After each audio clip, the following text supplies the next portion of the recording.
Hello বন্ধুরা, welcome to vision first study. বন্ধুরা, তোমাদের জন্য দারুণ একটা খবর নিয়ে চলে এসেছি। তোমরা কি জানো, কলকাতা হাইকোর্টে নতুন ভ্যাকেন্সি জারি হয়েছে এবং এর ফর্ম ফিল আপ অলরেডি শুরু হয়ে গেছে। হ্যাঁ বন্ধুরা, ঠিকই শুনছো, অলরেডি 24 তারিখ থেকে এর ফর্ম ফিল আপ শুরু হয়ে গেছে। এর এর লাস্ট ডেট কালকেই, 15 তারিখ থেকে এর লাস্ট ডেট। চলো আমরা ডিটেলস দেখে নেব, কি কি যোগ্যতা লাগবে, কি কি এর স্যালারি, A to Z কিভাবে ফর্ম ফিল আপ করতে হবে। তোমাদের এই ভিডিওর মাধ্যমে তোমরা পুরো ডিটেলস পেয়ে যাবে। পুরো ভিডিওটা তোমরা দেখতে থাকো। চলো, এই দেখো বন্ধুরা, এই চাকরিটার কোনো তোমাদের পরীক্ষা দিতে হবে না। হ্যাঁ বন্ধুরা, লিখিত পরীক্ষা ছাড়াই এই চাকরি। এই পোস্টটার নাম হচ্ছে আইও পোস্ট, ইন্টারপ্রেটার অফিসার, আইও পোস্ট। এটা হাইকোর্টের একটা চাকরি। তোমাদের 4টে পোস্টের ক্যাটাগরি রয়েছে। ক্যাটাগরি এ দেখো, category A, category B, category C এবং ক্যাটাগরি ডি, টোটাল 4টে। এর জন্য তোমাদের কি কি এডুকেশন কোয়ালিফিকেশন লাগবে তোমাদের আমি দেখিয়ে দিচ্ছি। এই দেখো, এর এজ লিমিটটা আগে দেখে নি।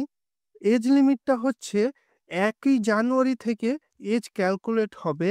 মিনিমাম এজ হবে 18 বছর এবং ম্যাক্সিমাম এজ হবে 40 বছর।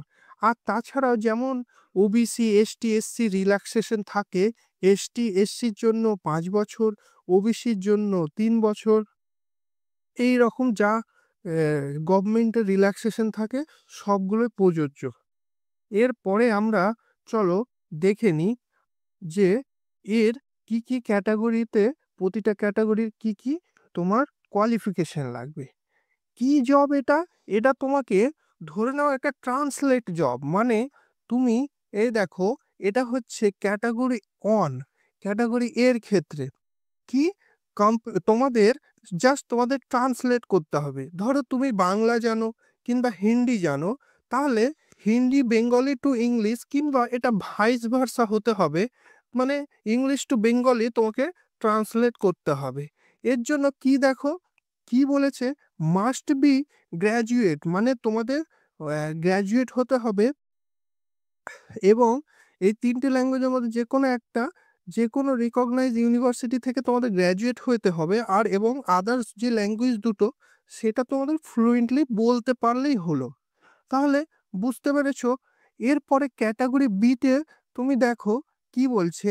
ক্যাটাগরি বিটা হচ্ছে উর্দু, হিন্দি উর্দু থেকে ইংলিশ, কিংবা এটা ভাইস ভার্সা সেম। তোমাদের হিন্দিতে যে কোনো একটা রিকগনাইজ ইউনিভার্সিটি থেকে তোমাদের গ্র্যাজুয়েট হতে হবে এবং এই উর্দু ও ইংলিশ জানতে হবে সেম। তোমাদের যদি নেপালিজ হও, তাহলে এটা ক্যাটাগরি সি এর আন্ডারে পড়ছে। এটা বেঙ্গলি টু, এটা সাঁওতালি, এই রকম এই ল্যাঙ্গুয়েজটা তোমরা যদি জানো, তাহলে প্রতিটা ল্যাঙ্গুয়েজের যে যদি জানতে পারো, তোমরা বলতে পারো হিন্দি ইংলিশ, তাহলে তোমরা ইজিলি অ্যাপ্লাই করতে পারবে গ্র্যাজুয়েট হলে। এবারে চলো আমরা দেখে নিই যে কিভাবে তোমরা অ্যাপ্লাই করবে। এবার আরেকটা, যাদের ওবিসি রয়েছে তাদের জন্য এখানে কিন্তু লিখেই দিয়েছে, ওবিসি এ এবং ওবিসি বির যে সুপ্রিম কোর্টের যে কেসটা উঠেছে, সেই কেসের যেটা রায় দেবে সেইটা মেনেই এরা, সেই জাজটাই হবে তোমাদের ফাইনাল জাজমেন্ট। বুঝতে পারছো? তাহলে এরপরে আমরা দেখব যে এর এক্সামিনেশন ফিজ কি। দেখো, যাদের শিডিউল কাস্ট এবং শিডিউল ট্রাইব, এসসি এসটি আছে, তাদেরকে তোমার 400 টাকা লাগবে। এবং আদার্স যেগুলো, সেগুলো নর্মাল ইউআর ক্যাটাগরি, বাকি সব ওবিসি, তাদের জন্য 800 টাকা লাগবে।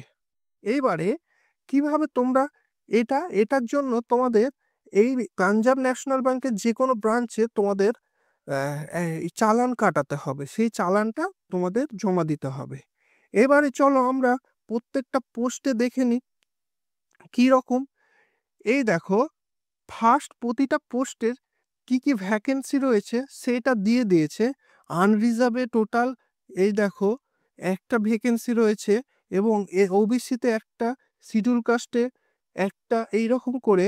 এবার প্রতিটা ভ্যাকেন্সি বলে দিয়েছে, টোটাল 8খানা ভ্যাকেন্সি। জানো, এই এর জবটা দারুণ একটা জব, তার জন্য প্রচুর ভ্যাকেন্সি খুব একটা বেরোয় না। এইবারে এর স্যালারি তোমরা শুনলে সত্যি অবাক হবা। চলো আমরা এর স্যালারিটা দেখে নিই।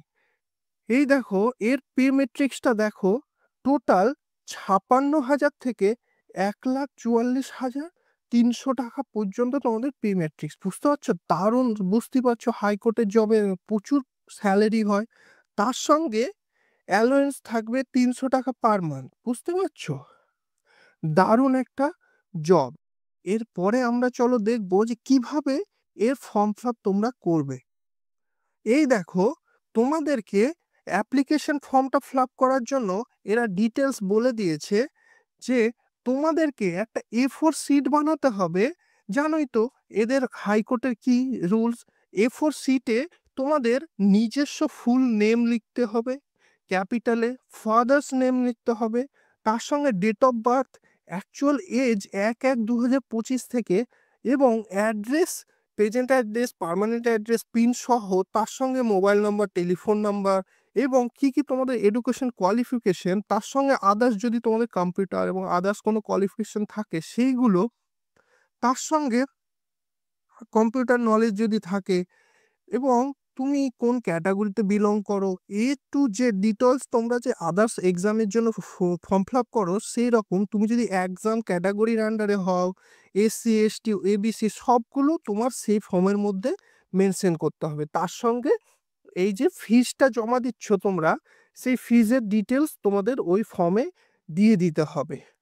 এবার তার সঙ্গে ফুল সিগনেচার করতে হবে নিচের দিকটায়, এবং ক্যান্ডিডেটের ডেট সহ সিগনেচার করে তোমরা জমা দেবে। এবং তার সঙ্গে এই দেখো, তোমার যে ডেট অফ বার্থের যে প্রুফ, তারপরে কোয়ালিফিকেশনের প্রুফ, এই প্রতিটা ডিটেলস তোমাদের একটা কপি, মানে অ্যাডমিট কার্ড বাকি যে ওগুলোর অ্যাটেস্টেড কপি করে তোমাদের তার সঙ্গে স্টেপল করে দেবে। বুঝতে পারছো? তাহলে তোমাদের হয়ে যাবে। এবং এটা হওয়ার পরে তোমাদের কি করতে হবে, তোমাদের এই ব্যাংক চালান সহ তোমাদের এই ডকুমেন্টসটা তোমাদের হাইকোর্টের এই অ্যাড্রেসে তোমাদের সাবমিট করতে হবে। চলো কোন অ্যাড্রেসটা, এই দেখো এইখানে দিয়ে দিয়েছে, এই অ্যাড্রেসে তোমাদের সাবমিট করতে হবে। দেখতে পাচ্ছ 15 তারিখ 4টা 30 পর্যন্ত এদের সাবমিট অ্যাপ্লিকেশন নেবে। এর মধ্যেই তোমরা সাবমিট করে দিলেই হয়ে যাবে। তাহলে বুঝে গেলে এইবারে দারুণ একটা ভ্যাকেন্সি। লাস্ট ডেট কালকে। তোমরা যারা যারা এর আন্ডারে রয়েছো তারা অবশ্যই ফর্ম ফিল আপ করে দিও। দারুণ একটা ভ্যাকেন্সি। আর একটা কথা, এরা কিন্তু যা ভ্যাকেন্সি তার 3 গুণ তাদেরকে নেবে। এবং তোমাদের কিভাবে সিলেকশন করবে সেই প্রসেসটা তোমাদেরকে আমি বলে দিচ্ছি। চলো তোমরা সিলেকশন প্রসিডিউরটা দেখে নাও। এই দেখো, মোড অফ সিলেকশন কি হবে না, তোমাদেরকে যে ট্রান্সলেট করতে দেওয়া হবে প্রতিটা ল্যাঙ্গুয়েজে, এবং ধরো ইংলিশ, মানে যে ল্যাঙ্গুয়েজ, ধরো বাংলা থেকে ইংলিশ দিল কিংবা ইংলিশ থেকে বাংলা, এবং এটার জন্য টোটাল 100 মার্কস থাকবে। এই 100 মার্কসের মধ্যে যে যে ভালো রেজাল্ট করবে তাদেরকে ওরা সিলেক্টেড করবে। তোমরা দারুণ জব পেয়ে যাবে ইজিলি। তোমরা অবশ্যই ট্রাই করো। আর আমি তোমাদের স্টাডি রিলেটেড ভিডিও দারুণ ট্রিক সহ দিয়ে থাকি, তোমরা অবশ্যই চ্যানেলটা সাবস্ক্রাইব করে দিও। এছাড়াও আমার এছাড়াও লেটেস্ট জবের নোটিফিকেশন আমার চ্যানেল থেকে ইজিলি তোমরা পেয়ে যাবে। অবশ্যই আমার চ্যানেলটা একটা লাইক করে দিও। থ্যাংক ইউ বন্ধুরা।